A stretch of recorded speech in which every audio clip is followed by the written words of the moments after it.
Hi, I'm Lydia. And I'm Sonikka. And welcome to Pop Rocks and Tea, a podcast about all things pop culture. And all the tea that comes with it.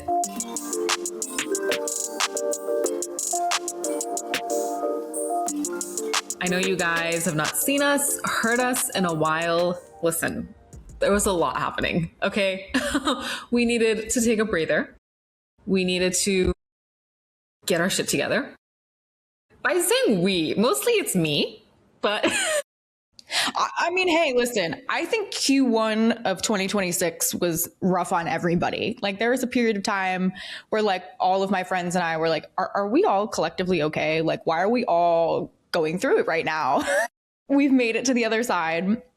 Yes. Sonikka moved countries. I did. We're in a better place now, so we can go back to doing this. Yes, exactly. Literally, yes, Lydia. Now I can, like, be a normal person with, like, my extracurriculars and, like, a normal sleep schedule. It's the little things that matter in life, guys. The normal sleep schedule. I feel you on that. Lydia has never had a normal sleep schedule in her entire working life. We live on the opposite ends of the world. This girl will reply to my text no matter what time I text her. It makes absolutely no sense. It's so deeply concerning. And I'm like, why? How is she doing it? It makes no sense. You and Andrew both roast me on that fact. Our other friend, like, he's like, why do you always answer texts, like, at any time of day? I'm like, I don't know. I guess I'm just always awake. Just always awake. It's okay. I've gotten rest. Yes. But yeah, today we're going to kind of just do a little catch-up episode, kind of like the one we did back in October. We're talking about all the movies and TV shows and music we're listening to now, and also stuff we're looking forward to in the next couple of weeks. Let's start with TV shows. I know that there's, like, a lot of really good TV that has come out recently. I mean, like, the first thing on my mind is the second season of Beef, which I am yet to get to, but, like, just every single review that I've read has been phenomenal. Have you already watched it? I have not watched it yet, but we talked about the first season. We loved the first season. This is a whole new cast. Oscar Isaac's in it. It could be shit. And if Oscar Isaac's in it, I tuned in. What do you mean? Also, Charles Melton's in it. Carey Mulligan's in it. Yeah, I'm sold. And the first season was so good. I'm definitely interested in the second one. There's also, I mean, okay, very selfishly, I know you guys are all going to come at me. I'm so glad that we went on our break during a season release of Bridgerton, and I did not have to watch Bridgerton. I can only think that you have been exiled from good society because of your deficient manners rather than for any other sin. You know, I actually enjoyed this season. I thought it was cute. Listen, I'm a sucker for a good Cinderella story, so that's, I think, partially why I enjoyed this. But it was also just, I have so many other friends that watch it, and we all kind of collectively watch it together. And so part of the enjoyment for the show for me is, like, the camaraderie that comes with it. And we all were just laughing at how dumb Benedict Bridgerton is, because he knows what the girl doesn't look like with the mask on, but as soon as the girl is right in front of him, he's like, not her. I don't know who this is. I don't know who Never seen this girl in my life. Never seen this. I don't know who this man is. I mean, he could be walking down the street. I wouldn't know a thing. Yeah, I thought it was cute. I don't know about next season, though, because it's going to be about Francesca. It's going to be, I think, the first gay relationship on the show. That's, like, the main love interest, so that'll be interesting. Okay. But I'm not too tied to Francesca. I wasn't really into her whole storyline, but that's just me personally. I feel like now they're just like, okay, what characters are left? Because before you said that this was going to be a gay relationship, I was like, guys, let's pack it up. It was fun when we were trying to figure out who Lady Whistledown, Whistle down. Whistle down. Yeah. Yeah, I think that's the other element of the show that just is falling flat. There's now a new Lady Whistledown. So I'm like, wow, we're really going the Gossip Girl route here, where they're really just phoning it in. We don't know what's going on. I also was really hoping that the next season would be Eloise's season, because I just think she's the most interesting character at this point. When is she going to find love? I would love for her to find love. The same time I do, Lydia. Sorrows, prayers. Yeah. Our season will come. One show that I would like to talk about that I came across on a whim is this show Jury Duty, which released its second season called Company Retreat. Have you heard of this? Heard of Jury Duty, but I have not heard of the second season. Okay. So I remember when the first season came out, I knew that James Marsden was in it, but I thought it was a scripted show. I didn't know that it was a reality show in a way.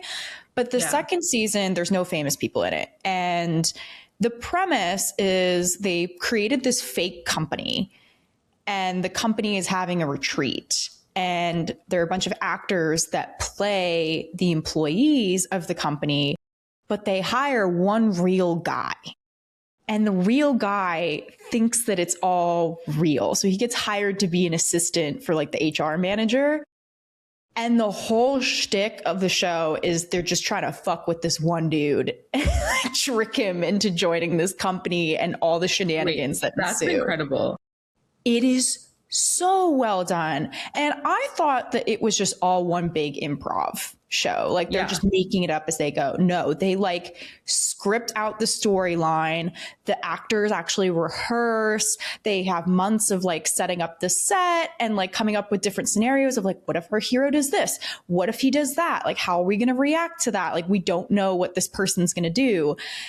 And it's just so brilliant. It is comedy gold. I can't emphasize enough. If you want a good laugh, you could binge this in an afternoon. I swear. It's so good.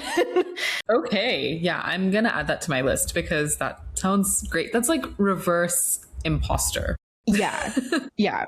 And I'm pretty sure the first season is similar, but I think something about the second season for me pulled me in more because the company is a hot sauce. They made up some hot sauce company, and they made up a storyline about how they're passing it from the father to the son, but the son's an idiot and he fucks everything up. It's so good. Go watch it. It's very, very solid silly contribution. On the complete other end of the spectrum, I've been torturing myself watching Industry. High risk, high reward. First of all, I'm sorry. What the fuck is wrong with all of you guys? The entire time I was working in corporate, I heard about this show and I would see it on Instagram, but I was like, oh, okay, this must be a really interesting, Succession-y. I mean, it's not Succession-y, but interesting show. Yeah. It's a little Succession-y, but for no reason. The characters are, I hate them all. Yeah. Why is They're it not so designed to be popular? liked. I struggled through season 1 and season 2. I thought season 3 was the latest season, only to get a fucking jump scare when season 3 ended and my thing said next episode, and I was like, oh my god, it keeps going. Mm-hmm. Season 4, I believe, came out. Yeah. If it wasn't earlier this year, it was last year. It was late last year. Yeah. Late last year to earlier this year.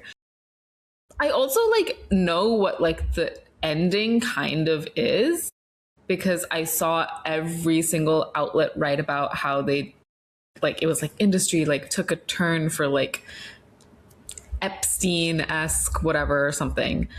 Lydia, why do you like this show? What's the appeal?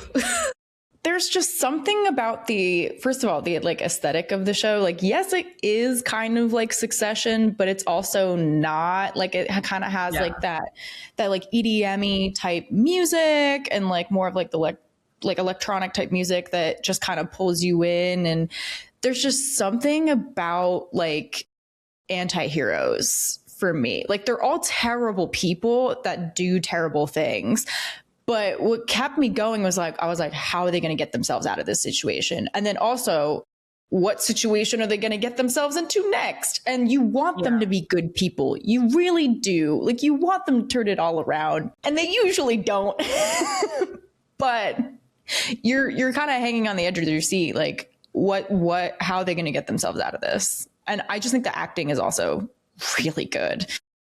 Like, every actor on that show, like, they were all relative unknowns. I think like the main girl, Harper, the girl that plays Harper. I had seen her in, I think she was in Bodies, Bodies, Bodies. She had been in other things before, but she was the only actor I recognized like when I started the show. And then after that, like a lot of the actors from the show have gone on to do other things, and their performances, like I truly believe like that they are that character. Now spit on it. Like they truly become their characters. Yes, I understand the appeal. This might be your version of like The Bear, but for chefs. Like watching it is more of a stressful experience because you've lived it.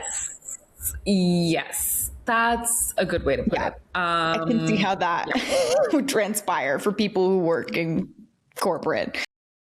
Yeah, except I don't know. Nobody's having that much sex in real life, or at least they weren't. Like, not the people. I also think like if you're working those hours, right? Like if you're working all day, every day, going hard, you know, how do you have time to do any of the drugs or the partying or any of it? How do you have time? Well, they just don't sleep. They're just on cocaine. Just on cocaine. They're just on cocaine. A lot of sex, a lot of drugs, a lot of financial. I'm standing for you. I want to see your bid. Stop trading now. Fuck that. Yeah, speak. Eric, let me do my job. Avatar wants your bid for 200. 30 bid on 9. Yours, 200 on a 109.30. How big is this position now? Close to a full yard. What? Cool. Happy for you guys or sad for you guys. Don't know. I think a couple of other shows worth mentioning, but they're still kind of going on. Invincible on Amazon Prime. Its 4th season is wrapping up. I've been enjoying it so far. I feel like the show just keeps going in a loop of like, how are our characters going to get the shit beat out of them and somehow come out alive? That is something that keeps happening. Like, every season at the end, I'm like, wow, he's dead, right? And it's like, no, just more traumatized. But yeah, I have been very much enjoying Invincible. In the same vein, The Boys, season 5, this is the last season. We've been following it for a while. I'm very excited to see how this wraps up. And there may or may not be an episode on that in the future. So stay tuned. Stay tuned. And then, of course, we are doing our little Euphoria series. So if you have not seen on our social media, we're doing weekly recaps of all the episodes. So you don't have to watch it. But That's for more on that show, you can check out our socials. But yeah, that's kind of the stuff that I've been watching. Yeah. Oh, I did. Okay.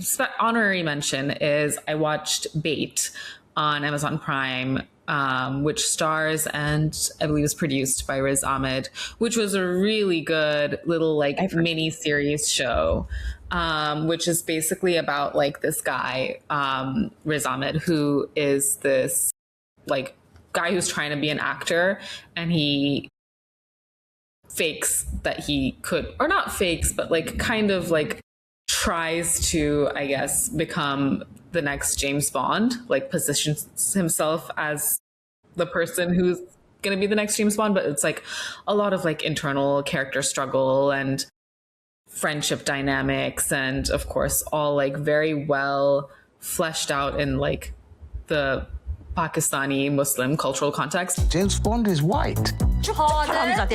Incredible soundtrack. He is collabed with like, there's like a bunch of like fusion-y like music from South Asian artists, but also like classic like Western artists. Like, I don't know, it's just great soundtrack, great visuals, super like colorful and like futuristic, kind of, which will make sense if you watch the show. Super bingeable. It's like 20 minutes, like 6 episodes or something. Yeah. Like in an afternoon. But yeah, just like very, very much so enjoyed it. I would check that out because I have heard some of the music from it, the soundtrack, and I was very impressed. But I will also check out the show. Riz Ahmed, he doesn't miss. He doesn't. He really doesn't. But moving away from TV and into music, Olivia Rodrigo. She just knows how to pick a lead single so well, and Drop Dead just doesn't. It's just so good. It's so good. So good. It's so like light and sweet and like fairy princess-esque feeling.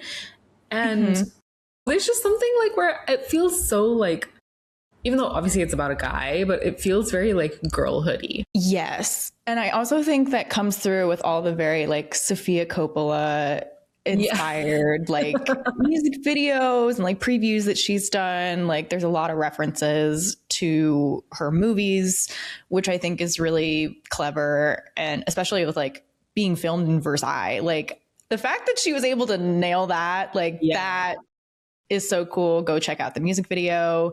The lyrics, I think, like all the girlies were like Pisces and Gemini. I know there's very few men out there who are like clocked that, you know? Hence, I feel like that all added to like the girlhoody experience of the song. Yes, for sure. And yeah, the Pisces and the Gemini line, it's very much alluding to her last relationship with actor Louis Partridge. But I think apart from that line, like she does such a good job of like creating music and creating lyricism that anyone can relate to. Even with their first single, Driver's License, like that was clearly about a relationship that she went through, but we've all been young and in love and in high school before. And so that was just something that she tapped into so well that anybody could relate to it. Yeah, it's the whole like story building of like her songs. It like paints a very vivid picture, but she's never like cringe or I don't know. She just doesn't give me cringe over the top kind of like vibes. No, like it just feels very timeless. And I just love the instrumentation of this song as well, like the production and the way it's very like you said, it's like princessy, it's grand, it's sweeping. It makes you feel like, she said this in an interview, I think, where she was like, I when I keep playing it back to myself when we were producing it, it made me feel like a running song, like I wanted to run through a garden. And then she made that the music video, and it just fits. Yeah, I'm very excited for the album.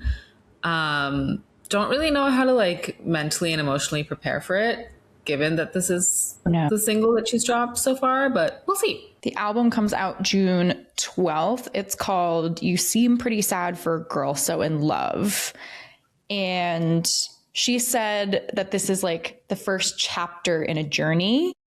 So I'm like kind of scared. Like we're starting off really high, like when she first falls in love, a first date, whatever. And then where's it gonna end? We're gonna find out. We're gonna find out.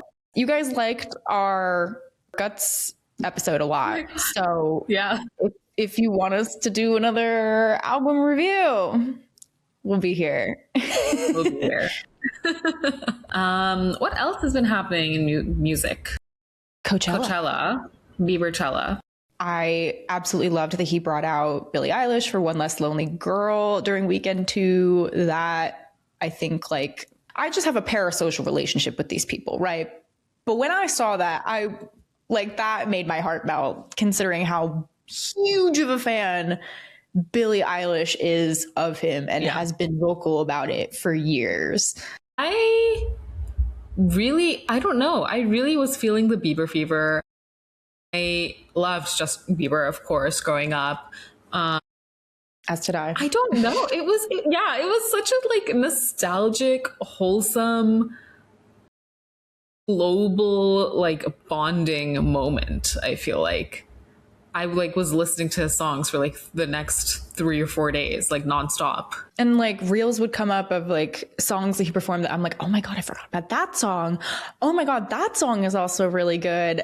And I was like, man, you know, like Bieber's got hits. Like I think some people were questioning like, oh, why is he performing at Coachella? He doesn't perform. Like, you know, there's like people were pointing out like the double standard between female pop stars and male pop stars, and we could get into that, but we're just trying to recap some things right now. But I think for what we got, it made people happy, and hearing his music is what people were there to do, and I think that's where he was successful. Also, like, let's not forget, I don't know, he's had a whole entire life of performing for everyone, so I feel like it's okay. I feel like it's fine. I'm curious though. Here, look at me asking spicy questions. Lydia, what is the vibe on Sabrina Carpenter in the US? Like, do people actually listen to her album? Like, are the songs beyond like her singles that she puts out? Like, do people actively listen to them? That is a good question. I would say generally yes. Like, okay. I would say generally yes. I think for me personally, because I wasn't a huge fan of Man's Best Friend, I don't really go back to those songs as much, or the deep cuts or whatnot. But I think with Short and Sweet and Emails I Can't Send, I still listen to a lot of those songs. So yeah. I don't know. I guess it depends on your preference, but I would say generally, yeah, people are still listening to Sabrina over here.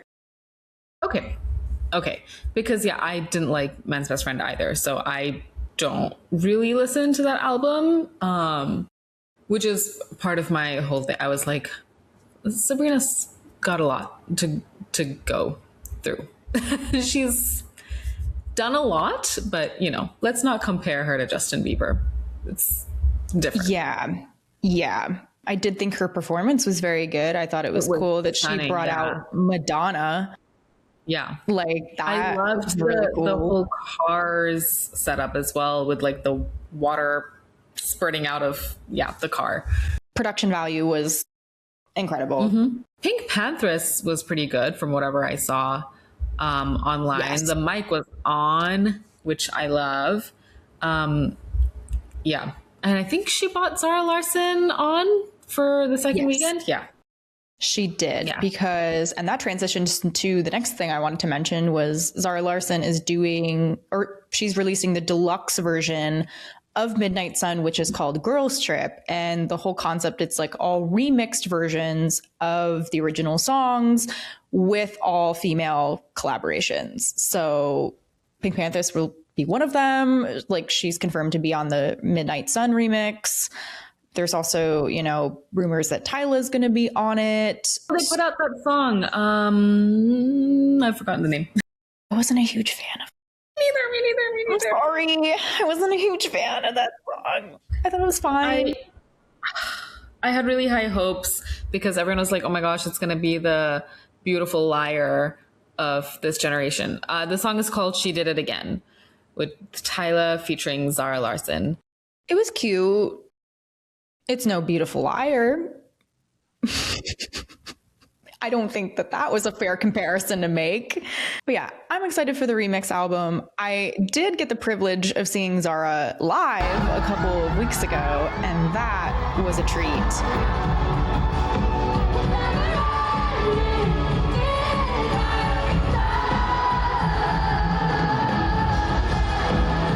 She's incredible live. Like, Mike was on. As you said, Mike was on. It was a great time. I think the other big music thing to mention is that Ariana Grande is back in the studio. I can't believe this. Sonikka, your prediction actually might be right. Like, you predicted that she was going to put out an album this year. And I was like, I don't know. I'm going to start a business where I predict the future. I'm going to become the Instagram tarot card astrology this video found you. This means that Ariana Grande is going to put out an album. Like, I just got it. I just got the sauce. She was like, there's someone suffering in Q1. I got to put out an album. And I was like, yeah, you do. Yeah, you do. It's us, actually. Yeah. So whenever that comes out, we'll be covering it. Seated. Yeah. Moving on to movies. Movies. You've been seeing a lot more movies than me. That's for sure.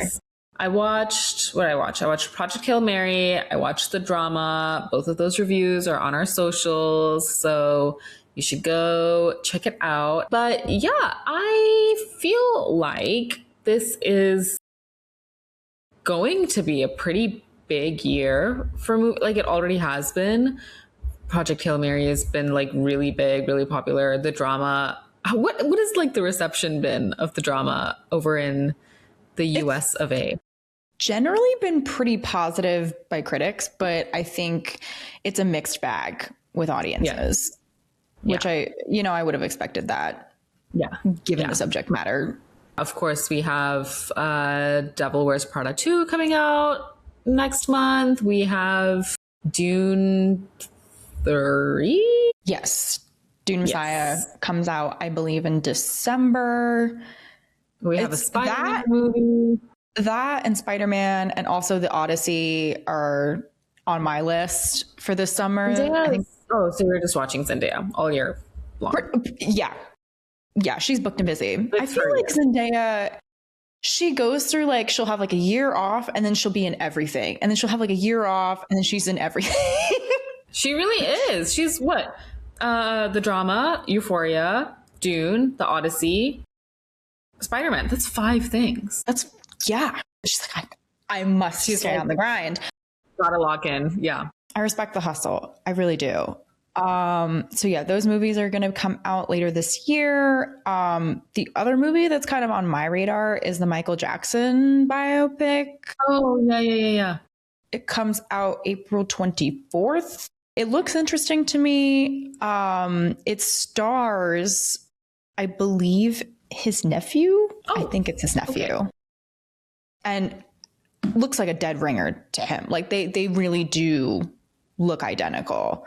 But I think something that's interesting about this movie is that Paris Jackson, Michael's daughter, posted a video online and was like, yeah, it's a biopic. Like, it's not going to be accurate. The thing about these biopics is it's Hollywood. So it's fantasy land. It's not real. But it's sold to you as real. And a lot of sugar-coated, like the narrative is being controlled. And there's a lot of inaccuracy and there's a lot of just full-blown lies. And at the end of the day, like, that doesn't really fly with me. I don't really like dishonesty. I spoke up. I wasn't heard. I fucked off. That's it. Y'all are gonna like the fucking movie. So just go watch it, go enjoy it, do whatever, leave me out of it. I feel like with the Michael Jackson story, I can see why she's a bit more worried about this being sanitized, considering some of the stuff that Michael has done that has been very controversial. I don't know whether you choose to engage with that or not. I don't know. I still think this will be a very interesting movie. Do you think it will be like Elvis-esque, the Austin Butler one? I can see it kind of going down that route. Yeah. Like kind of over glorifying the man without going into the darker side of with said man. Yeah. That's the stuff that's been on our radar lately. What stuff have you been listening to? What stuff have you been watching? Please let us know in the comments. And if you've seen any of the things that we have mentioned or listened to any things that we've mentioned, like, please sound off your thoughts in the comments as well. Yeah. And I think we've really got our eyes on the prize now because we are going to have to talk about the friggin' Met Gala in our next episode. I'm actually really excited for this episode in particular because we've never done a video version of it. We've only done a video version. We've only done audio and socials. So stay tuned for our first video on the Met Gala. Yeah, it's going to be, wow, this is exciting. Oh, YouTube, whole new world of possibilities. Don't be mad at us for taking a break. We're coming back. Full swing. Thank you for watching if you made it this far, and subscribe to our channel if you want to see more of us. And we are also on streaming services. We are on Spotify, Apple Music, Google Podcasts, and Amazon Music. And then we have an Instagram at Pop Rocks and Tea Pod, where we have more content. And our Euphoria series is over there, so you can check that out. Until next time, get some Pop Rocks, drink some tea, and catch up. Just catch up. If you haven't watched The Boys, start watching. You don't want to miss our episode. If you haven't watched, whatever movies are out right now, go watch our review. Get caught up. Come on. Q1's over. It's game time. Exactly. Industry. If you haven't watched Industry, try it out. See if it's your cup of tea. Alrighty. Bye.